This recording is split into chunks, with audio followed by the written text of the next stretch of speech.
حضور فرماتے ہیں، رب فرماتا ہے سورۃ فاتحہ آدھی میری ہے آدھی میرے بندے کی ہے۔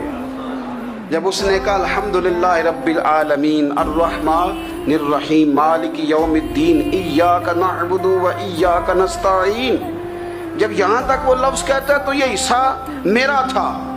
اس نے اپنے رب کی تعریف کی، اور جب کہا نا اس نے اہدنا الصراط المستقیم، اب بندے نے التجائیں شروع کر دی۔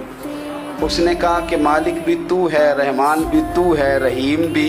تو ہے، عبادت بھی تیری کرتے ہیں تو مدد بھی تو تجھی سے مانگنی ہے نا، اب مہربانی فرمانا اہدنا الصراط المستقیم، ہمیں سیدھا راستہ دکھا دے، صراط الذین انعمت علیہم، ان لوگوں کا راستہ دکھانا جن پر تو نے انعام کیا ہے، غیر المغضوب علیہم ولا الضالین، ان کے راستے پہ نہ چلانا، ان پر تیرا غضب ہوا جو گمراہ ہو گئے